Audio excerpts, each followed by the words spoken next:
evening, everybody, and welcome to another episode of Songwriting Simplified with me, Jonny Lipsham, right here at jonnylipshamstudios.co.uk here in Scotland, capital of the UK, capital of Europe, capital of the world, capital of the solar system, capital of the Milky Way, capital of the next galaxy, and probably the one slightly to the right of that one as well. We'll get there, and we'll occupy it because we're Scotland. Anyway, these intros get sillier and sillier. I hope everybody has had a good few days since the last show, which was Sunday Night Live, which was our 300th Sunday Night Live. We started that in 2017, and we've been running it ever since, pretty much every Sunday, bar maybe one or two here or there.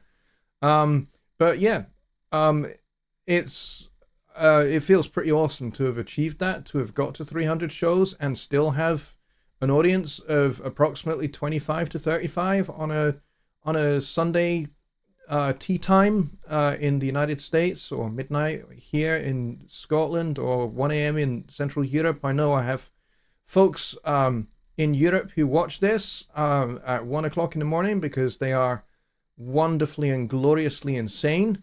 And I thank you all very much, wherever you are in the world, for tuning in and watching both the Sunday Night Live and Songwriting Simplified shows. I appreciate every single one of you. Thank you very much. And thank you also for subscribing and hitting that like button. We got 14 or 15 people here right now, but we've only got 3 likes. So let's have a wee like rally, and every single one of you smack that like button.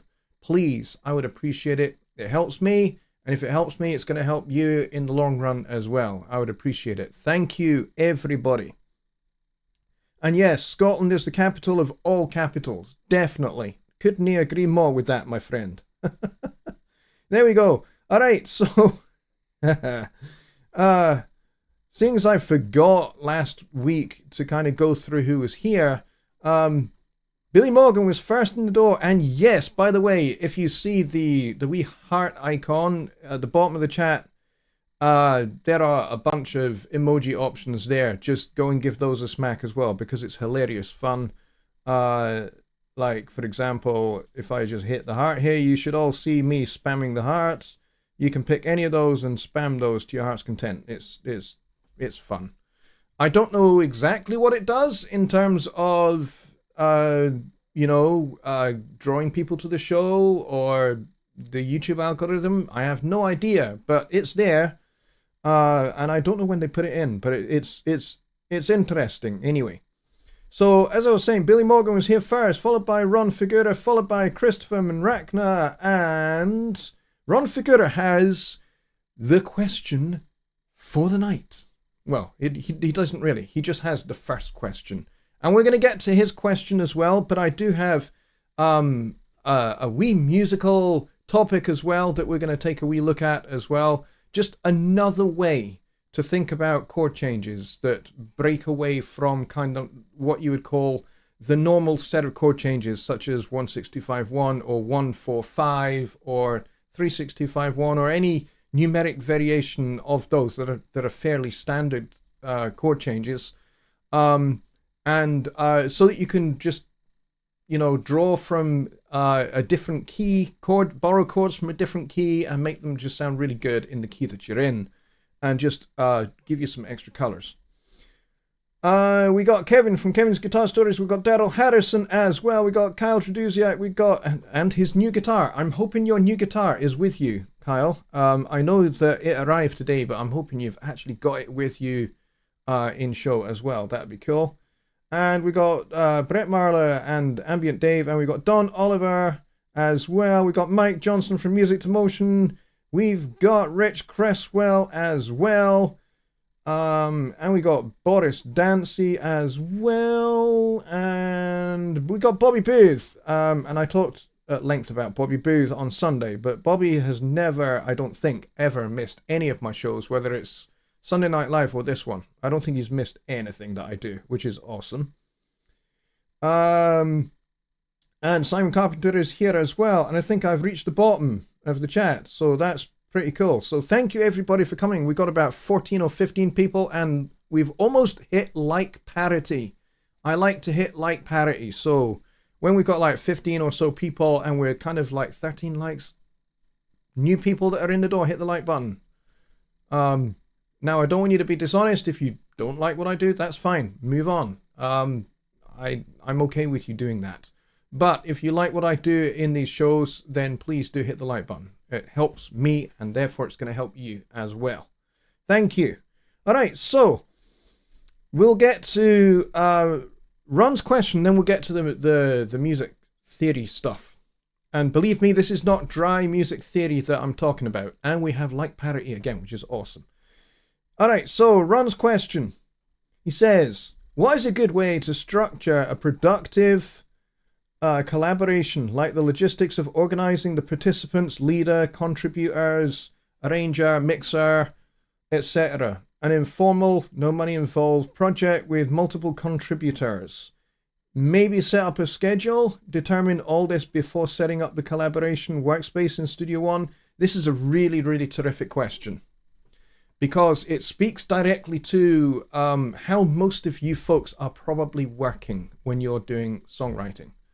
And the fact that we have this fantastic community here, and we also have the fantastic community over in Studio One Plus. If you're not a member of Studio One Plus, I definitely wholeheartedly recommend it, because you can meet people in the community, you can form collaborations, you can form workspaces where you can share the work together. It's awesome. It's a fantastic thing that we now have. It means that Persona's customers are not just kind of on their own in their wee studio spaces making music by themselves, and they don't really have anything to do with the rest of the Persona's community. But, you know, we had the Studio One meetups, and now we have, by extension, we have the Studio One Plus community, which is freaking awesome. And there's lots of really great people over there. So go join that if you want to meet good people to collaborate with. So enough of the commercial for Studio One Plus, but it's a great question. And here's how I'm going to answer it. And you might think this is a wee bit weird, but I think it's the best way to do this. And I've been doing this for a very long time, actually. I've been a songwriter, composer, and arranger for probably the better part of like 35 years, more or less. I started writing my first songs when I was about 7 or 8 years old, believe it or not. And that's like songs with lyrics and things. But before I got into writing songs with words in them, I was writing melodies and chord changes when I was about 5 or 6 years old. So I've been doing this like for pretty much my entire life. But I like working with other people, and I like working with other musicians, and I have made several albums myself for myself and my own bands that I've had. But I've also been the producer on a bunch of projects for other people in excuse me, in the past. And so that means I've had to organize things to make a record happen. So this is the approach that I have used for pretty much the entire time. And it works. And that is to work backwards. So start off in your mind with what the end product is going to be. Is it going to be an album? Is it going to be an EP? Is it going to be a single? Where's it going to go? What's your audience, and how are you going to reach that audience? Start with that, the end result, getting it out to the audience, and work backwards. So from that, you go, okay, this is going to be an album of 10 songs. All right. Am I going to be the main songwriter?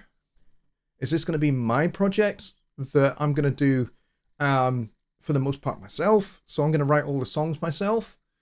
Or am I going to want to work with another songwriter and somebody that's good at lyrics, that kind of thing, if maybe lyrics is not really my thing? Then you start to, starting from the end result and working backwards, then generates these kind of questions. And then you can start to answer those questions. Problem occurs. What do I need? So if you've decided that you want, music is your thing, but you're not very good at lyrics, but you want to do songs that have words. So the first thing you're going to want to do is you're going to start to want to look for somebody that's good with words, somebody that's good with lyrics. You can find that in Studio One Plus. Studio One Plus is a great community. And, even if you're there and you don't really know anybody, in the left-hand panel at the bottom there's a search feature. And you can search for lyrics writers, songwriters, and that kind of thing. And, it's a smart search function. So you'll find that there are a whole bunch of results that it will get generated. People that have set in their profiles that they are songwriters and composers and arrangers. And so you can start to reach out to those kind of people and, put up a post in the community and say, hey, I'm looking for a lyrics writer for a bunch of songs for a record that I want to make. And then the next question is, okay, am I going to be the only musician? Am I going to play everything? Maybe you're not a multi-instrumentalist. I'm a multi-instrumentalist. I don't really need very many other musicians. So it's in that respect, it's easier for me because I'm doing most of it. But let's say you're just a keyboard player. Then you need to start thinking about, okay, what's my sound? What's the kind of sound I'm going for? Am I going to want an orchestral arrangement, or am I going to want, just like a regular rock band? I want guitars, I want bass, I want drums, and maybe I want a supplementary keyboard player as well as me. And you also want a vocalist. So you're looking at now 6 different musicians. Again, you can start to advertise for those musicians at that point. And you can say, hey, this is what I'm going to be doing. And you can start to gather these people together, and you can start talking about what in your mind you envisage the end product is going to be. It's going to be 10 songs, and the genre that they're going to be in. Is it going to be funk? Is it going to be jazz? Is it going to be R&B? Is it going to be hip hop, soul? Is it going to be rock? Is it going to be pop? Is it going to be country? Is it going to be folk? What's it going to be? Is it going to be 21st century art music? So you're going to involve like contemporary orchestral classical techniques, maybe some atonal music, whatever it might be.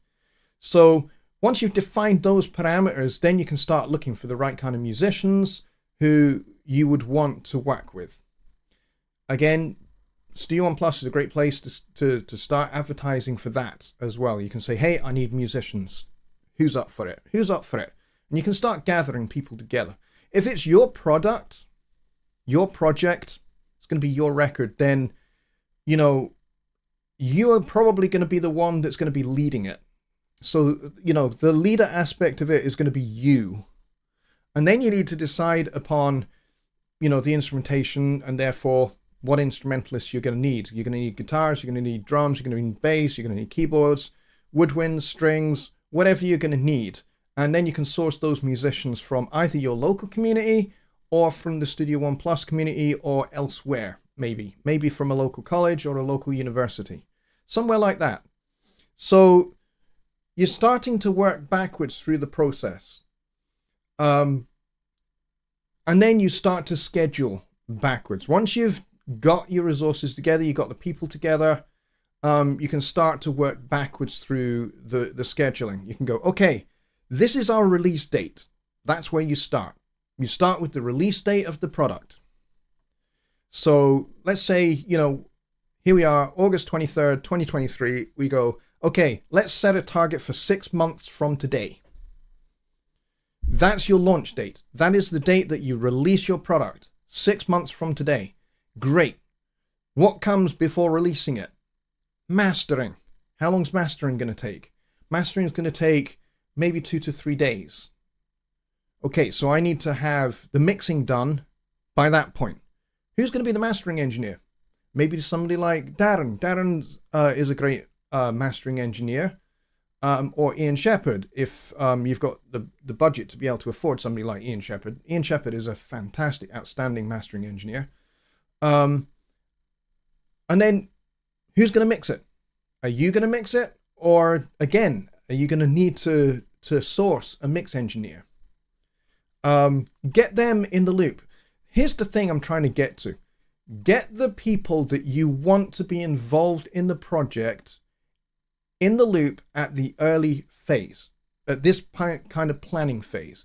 Get them in the loop, give them the schedule so that they know when they need to make themselves available. And then again, if everybody is using Studio One, which hopefully you are, and if everybody is a member of Studio One Plus, which again, hopefully you are, then the cool thing about that is everything can be done in the workspace. You can invite everybody to join a workspace. You can create the workspace right at the very start of the project.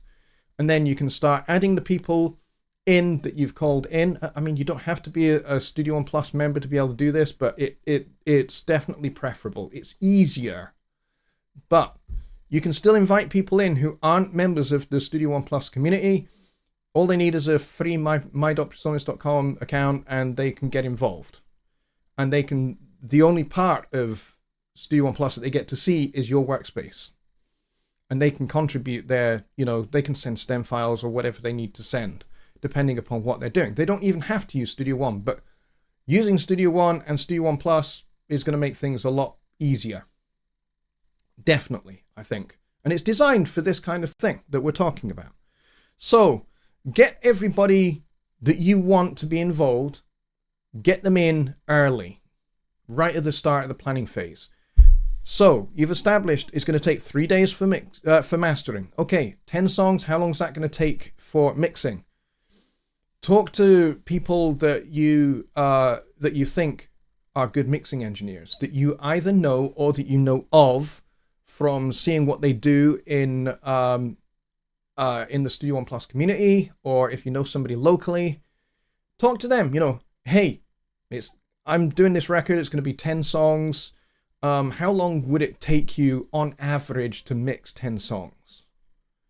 And if they say, hey, ideally I like to have a couple of weeks to do that, then you go, okay, so here's my launch date. Back 3 days for mixing, back 2 weeks for mixing. So the day before that date that you've arrived at for starting mixing, that is your deadline for having all the recording done for all 10 songs. Then the next part. How long is it going to take you to record all of the songs?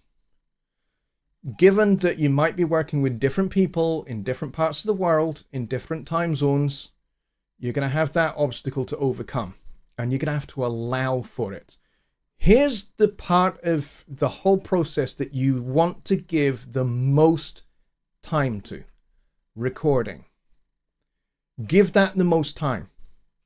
Because if you get the recordings as good and as solid as you can possibly get them, then it makes your job for your mixing engineer a lot easier. And maybe it only takes him 10 days instead of 2 weeks to mix your record. He does one song every day or one song every night if he's not a full-time mixing engineer.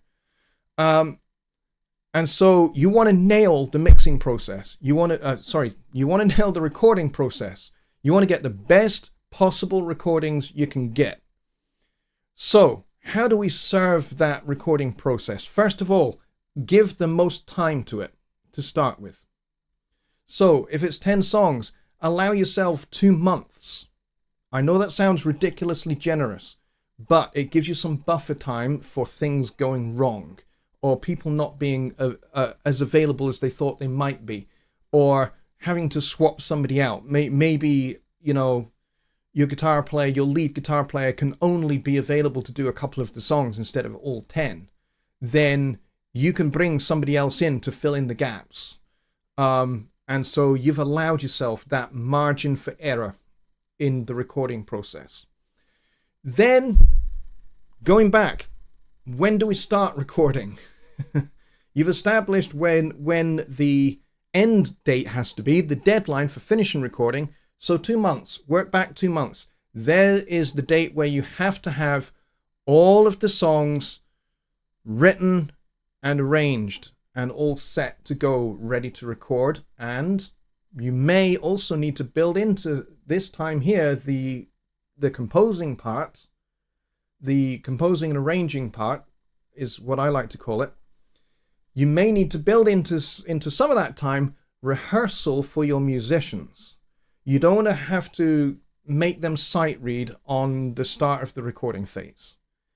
If you're giving them charts, you want to give them charts ahead of schedule, right? You want to give them at least a week with the charts for all 10 songs so that they can play through them, and you want to give them some rough sketch versions of the songs as well. Like some MP3 demos of each of the songs so that they can play their part along to the demo. So they've got a good idea of what your song is going to sound like. Build that into your composing and arranging schedule. How long is it going to take you to write 10 really, really good songs? Here's the thing.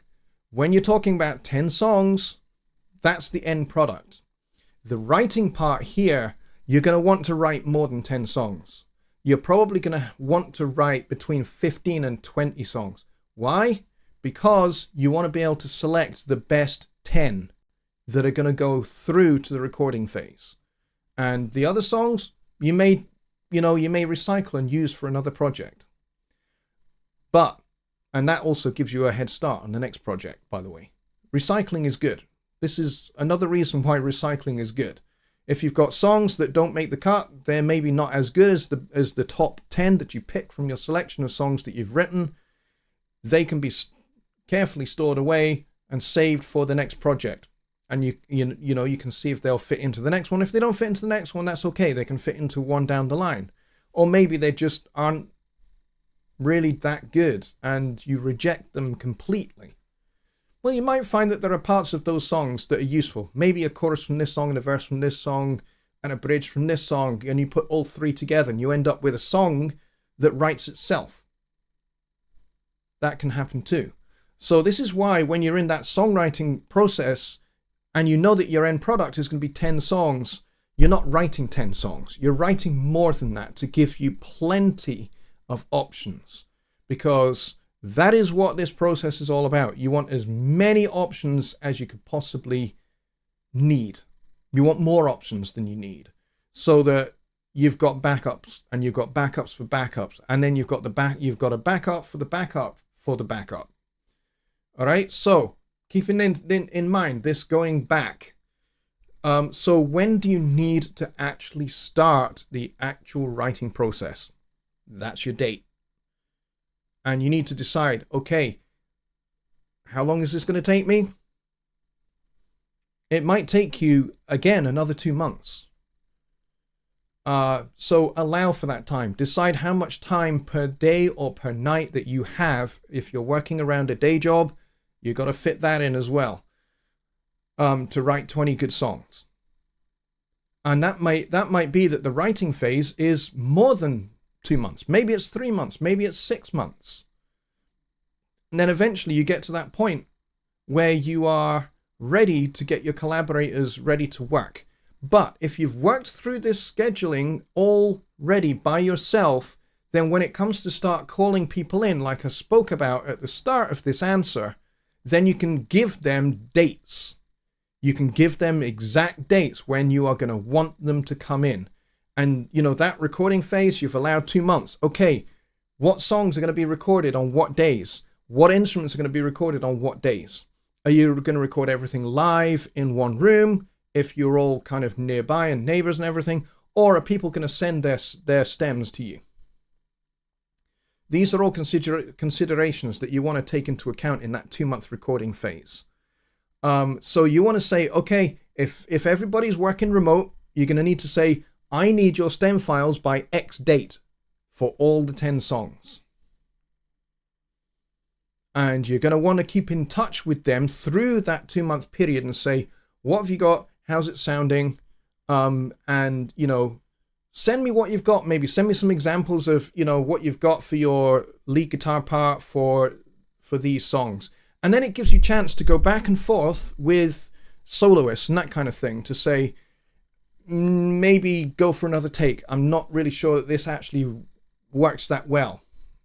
Maybe this bit does, but this bit doesn't. So on and so forth. Just, say, hey, do 4 or 5 more takes and just send those takes to me. And then you can start, at that point, you can start thinking about comping and all of that kind of thing. But yeah, so you need to have dates and deadlines and things like that set so that everybody knows when they are going to be required by you for the project, so that they know they need to set X date or X night, so X daytime or X nighttime in their schedule to do your songs. And that way everything is organized.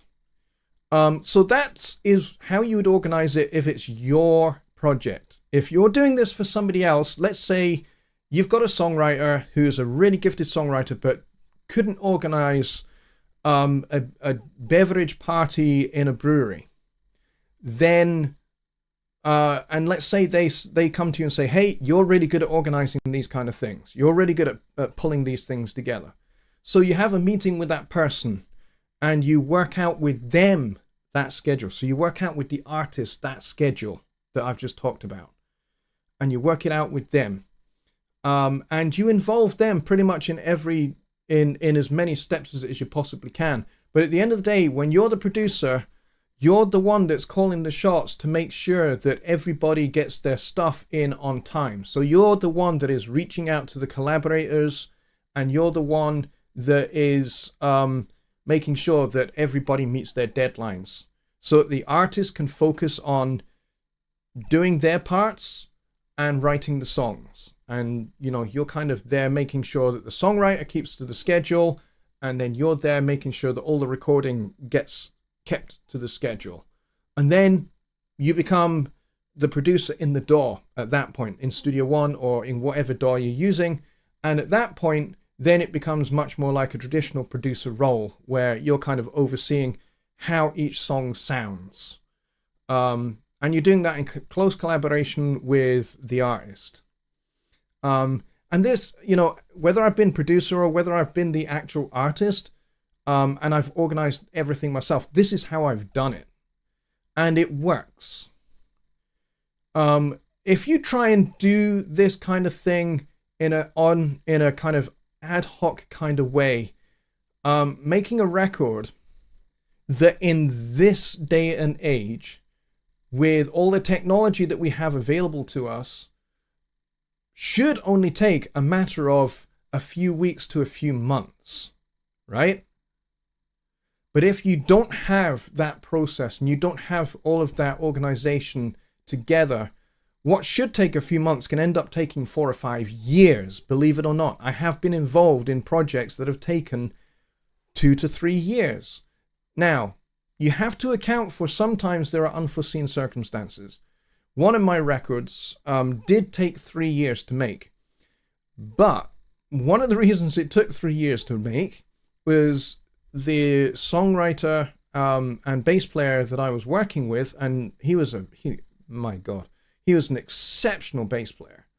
And so rather than me playing the bass parts, that was his responsibility in our kind of working relationship.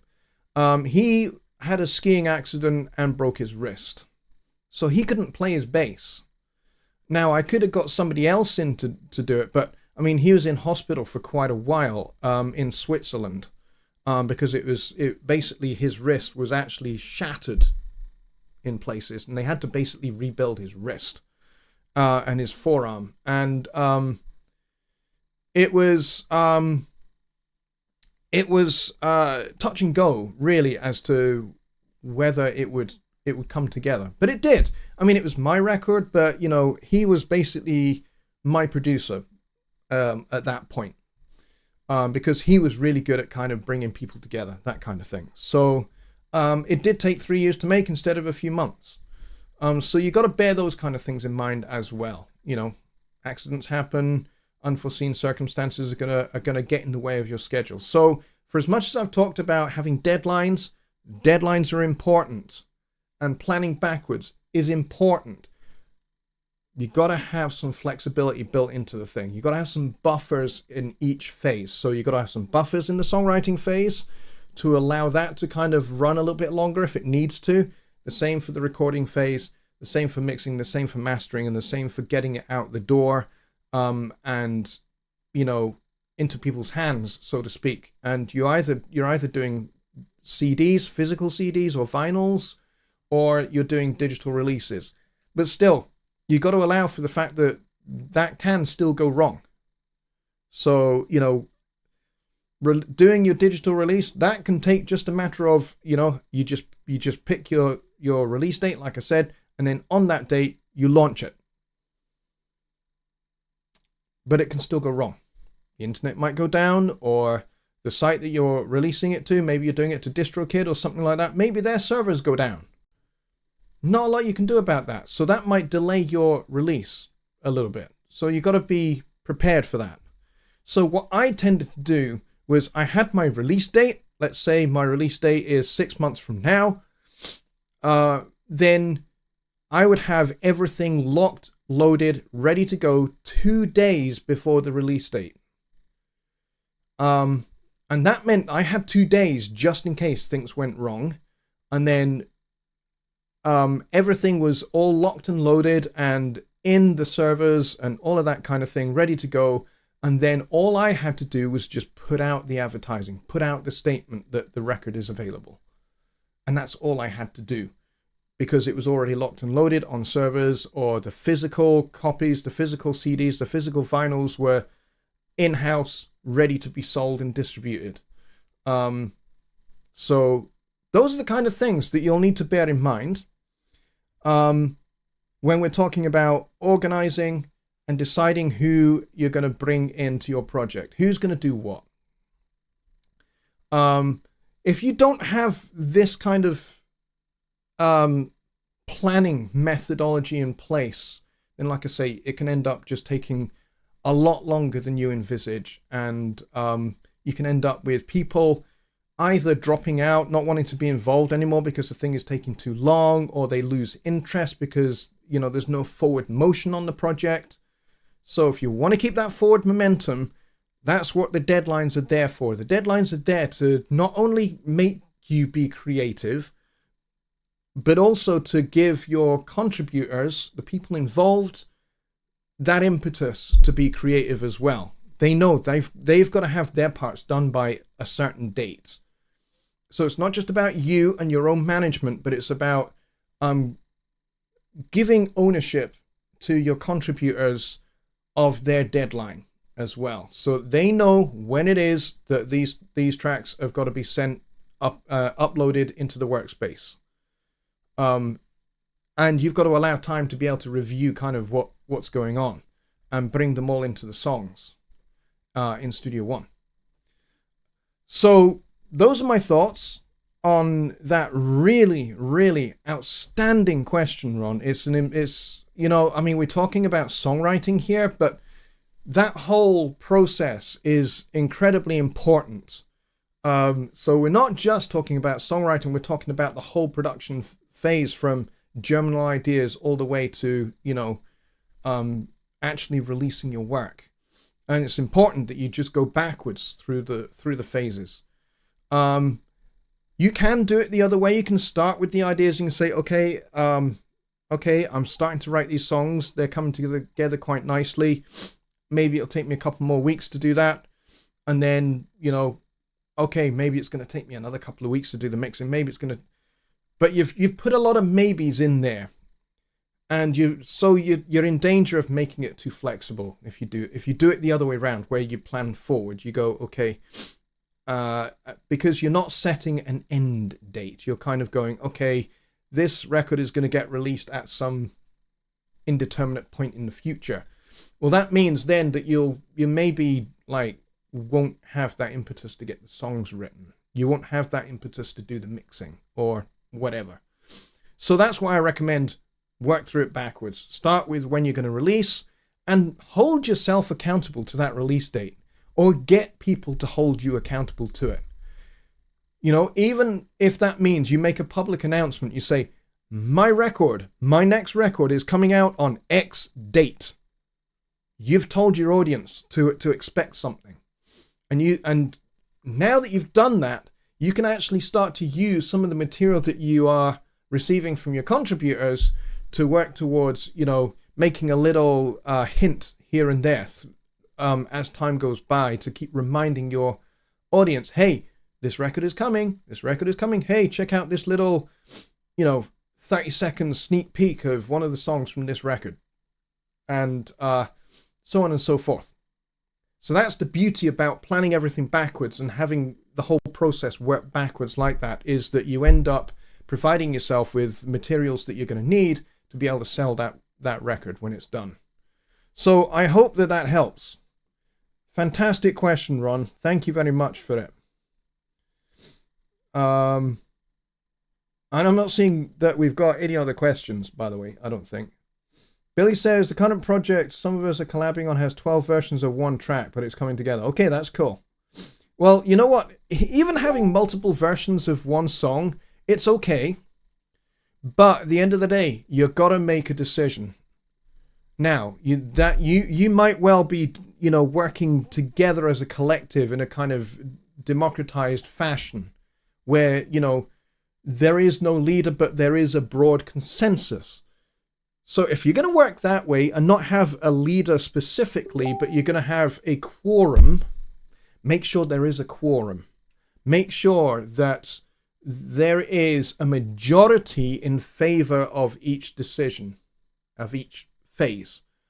It's going to make it a little bit longer for you if you're working in that fashion where it's a more democratized process. It's going to make, maybe you can't do it in 6 months. Maybe you can. Maybe actually having the accelerator pedal pressed down in order for you to release the project in 6 months is a good thing. It'll help you get to decisions and agreements faster. You go, okay, we don't have a lot of time to piddle about with deciding on this. Do we have a majority agreement on this? If we do, we proceed with that decision. And, even if you have people that don't agree with it, if the majority of your group agree with it, 2/3 majority is what I would always say. If you have a 2/3 majority on each decision, the decision carries, that's what you do. You're not going to necessarily be able to please everybody in your group. It is what it is. That's just how things work, especially if you're going to be more democratized. But if you've got a clear leader in your group and you're saying, we will go with what you think. Us as a group here will go with what you think. We will trust your decisions. We will trust your instincts. Then a lot more bears upon that particular person to kind of say, okay, we're not going to use this version. We're going to focus all of our attention. Let's say this particular song you're talking about, you've got 12 versions of this one song. All right, we got to make a decision here. Which one is the one that has the most potential? And then you say, right, it's this one. It's version 7. I know Kyle likes preset 7. So let's go for version 7. Version 7 is the one that we're going to pour all of our creative faculties into. And the other ones we will just kind of let go. I would not recommend necessarily deleting all the other ones, because you might find that there's material in the other versions that you can use elsewhere. Maybe if by the time you've finished version 7, you go, it still needs a little bit of ear candy. There's something missing.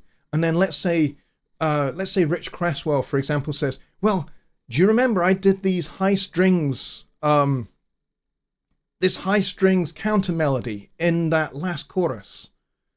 Why don't we put that from version 10 into this version?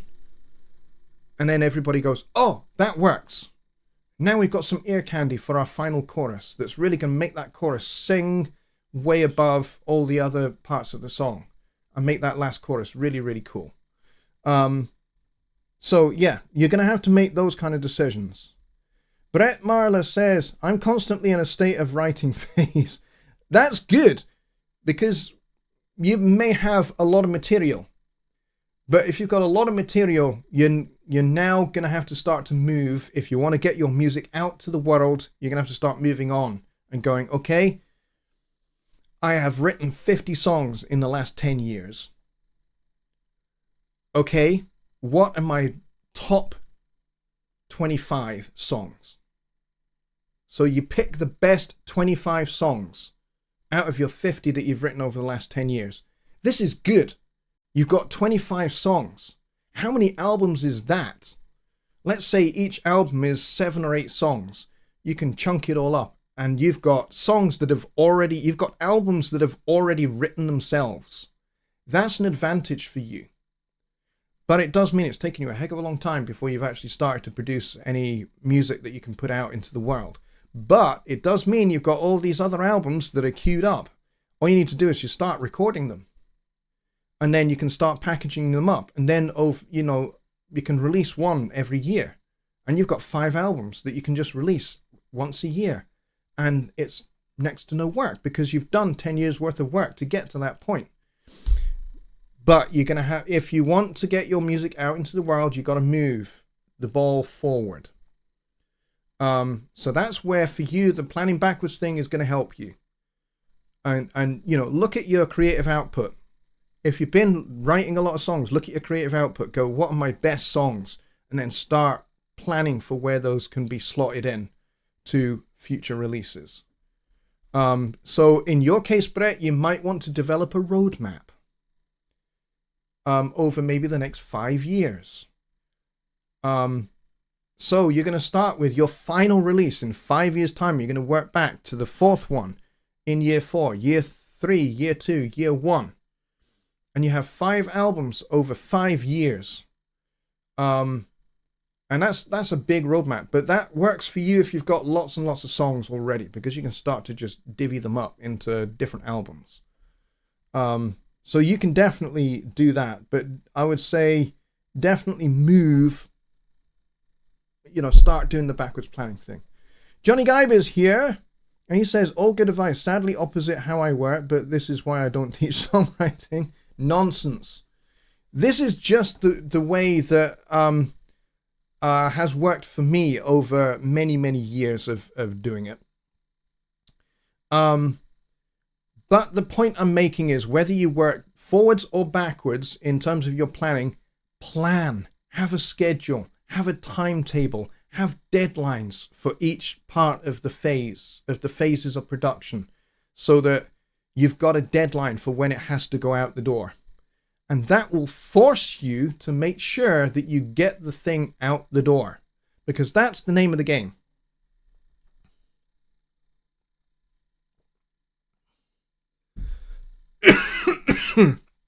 Excuse me. My throat just suddenly went very, very dry.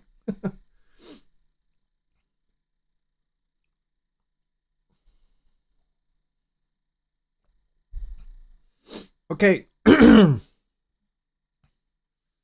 Yeah, Bobby Booth says, I would give the mixer at least another week or 2 just in case the musician needs to redo a track. Yeah, but here's the thing, Bobby. If you allow the most time to the recording phase, then the mixing phase is going to be shorter. It's going to be faster because you've got better quality recordings. Things like needing to redo a track, you shouldn't need to do that by the time you get to the mixing phase. Now there are extenuating circumstances. You might get to mixing a song and then you realize actually the lead guitar part just doesn't cut it. We thought it did, but now we're hearing it in the context of a draft mix. It just doesn't cut it. We need to replace that. And that's when you have your emergency standby lead guitarist and you can just give them the chord chart for that song and say, do 3 takes. Get it to me get it to me by next week. Then your mix engineer can carry on mixing everything else, mixing the other songs. And then you can say, hey, drop this new lead guitar part into this song. And it should work fine. And then it works better. And then the mix engineer goes, you know what? I really don't need to actually process that guitar as much as I did before. So that's a change in a good way. That's a good point though.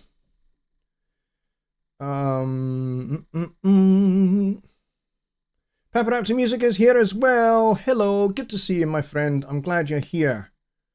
All right, so let's. How long we got left? Shoot, we've only got 10 minutes. Well, this is fine. I can make this kind of next thing, really straight, really quick and easy. Okay, so you know how we've often talked about chords in terms of, kind of 1 6 4 5 or 2 5 1 or something like that. So 1 6 4 5 in C major, 1 6 4 5.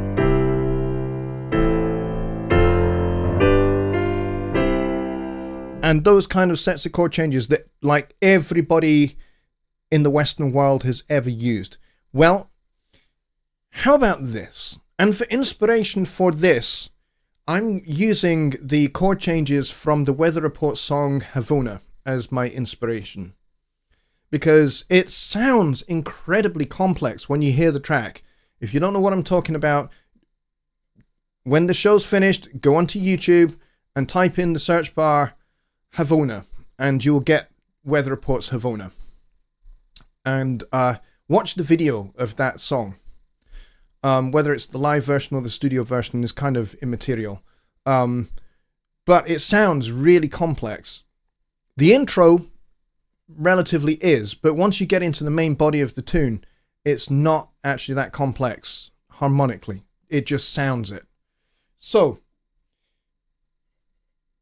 let's just start with, it's in the key of E major in this particular case. But what you'll find is if you play the roots of the chord, so we're going to start on chord 1, which is kind of like this E major 7 sharp 11. And then we go to C major 7. And we go to B major 7 with the sharp 11. And then we go to G major. Then E minor. E major with the sharp 11 again. Then C major, so we're going back round again. Then B major. Back to the G major. And then you get this little turnaround, which is kind of like just an A suspended going to B suspended. And that repeats 3 times, and then you're back round again. It's a 16 bar section, basically. But let's take a look at the roots of the chords. So, E, then C, then B, and then G. And that's essentially all it is. So what does that spell out? Let's play it up here. It spells out a C major 7 chord. So the roots of the chord are a major 7th chord. So everything is essentially a major 3rd away. So we have E going down a major 3rd to C, a half step down to B, a major 3rd down to the G. So what am I driving at here? Not only do most of these chords not belong to the key of E major, C major certainly doesn't, but if we were to kind of say the key is E major, therefore E major is 1, then C major is going to be the flat 6, because 6 is C sharp, okay, which would be C sharp minor. So you'd get ordinarily E major, C sharp minor. All right, that would be correct. But we're talking about the flat 6, and we're talking about flat 6 major. So doesn't belong. B does. B is chord 5. And then G is flat 3, because 3 really should be G sharp. And then we got E minor, which is chord 1 minor going to chord 1 major. Then the flat 6 again. And then chord 5 going to chord 3 again. And then you've got 4, 5. So it's the flat 6 and the flat 3 that don't belong to the key of E major, which is why this particular song, you could say, although it's centered around E, it's not really in the key of E. Basically, it's a series of major 7 chords that go down by spelling out a major 7 chord. So that's another way in which you can think about using chords that don't belong in a key signature, but have them related together so that they make sense. So you could go, let's try a different one. Let's say we're gonna spell out, let's say F7. So the roots of the chord are gonna be F, A, C, E flat. Now A definitely belongs, C definitely belongs, but E flat does not belong. So what can we do with this? Let's do this again with major sevenths. So we can go F major 7, that's chord 1. Then we can go up to chord 3. And then we can go to chord 5, which is C. And then we can go to chord flat 6.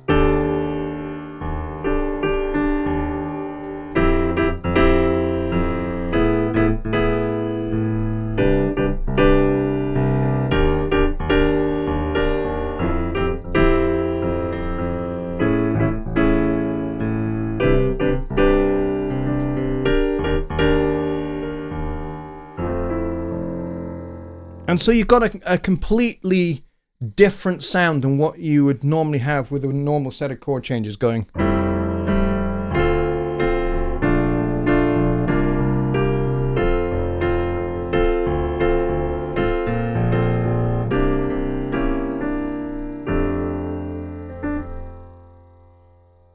Which is, 1, 6, 4, 5. Sounds pretty ordinary, right?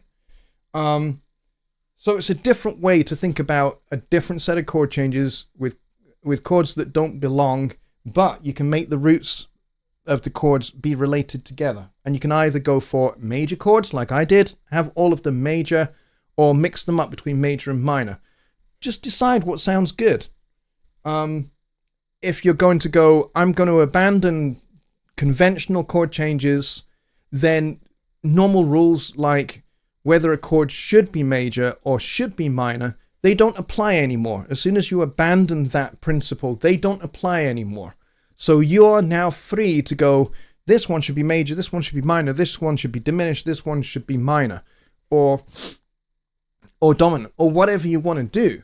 You're much more free about what chord types you can use when you're not bound by kind of, strict technical 1, 6, 4, 5. When you're not bound by those things, you can do all sorts of weird and wonderful things.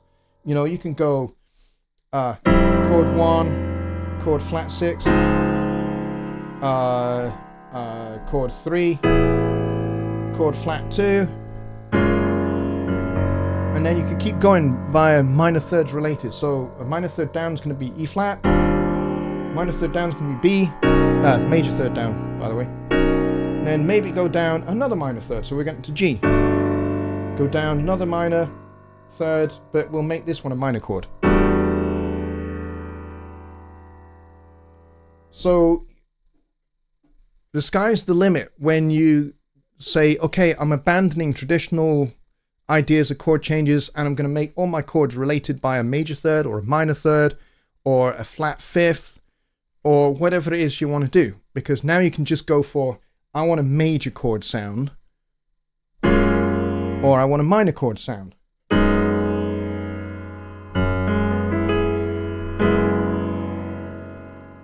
Whatever you decide to do.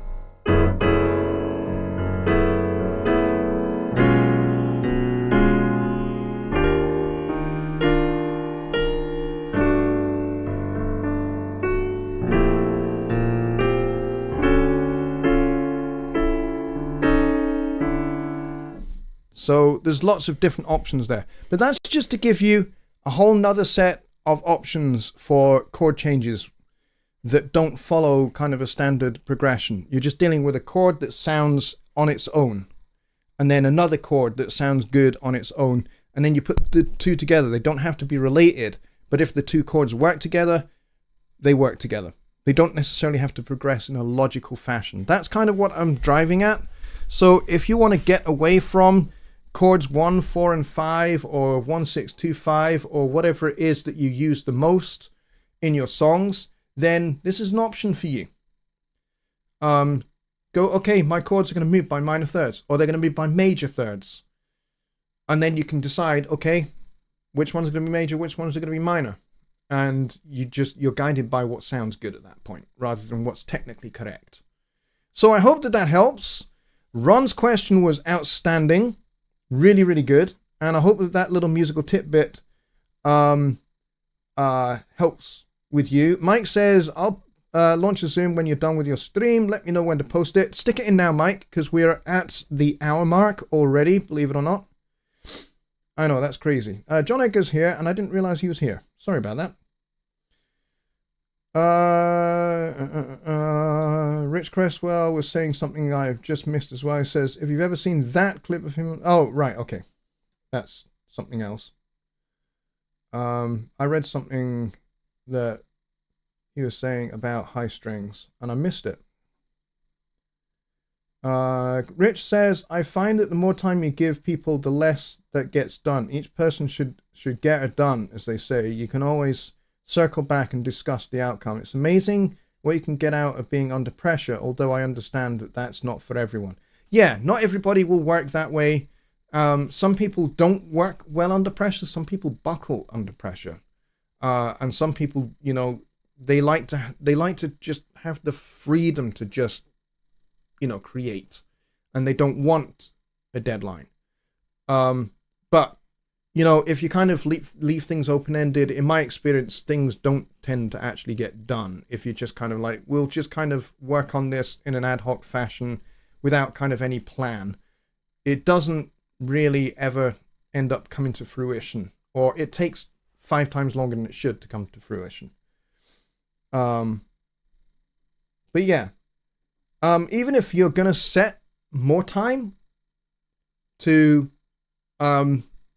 you know, the actual creating process, the recording process, then always make sure that there is a cutoff point, there is a deadline, so that everybody knows that they have to have everything uploaded to the workspace by that time.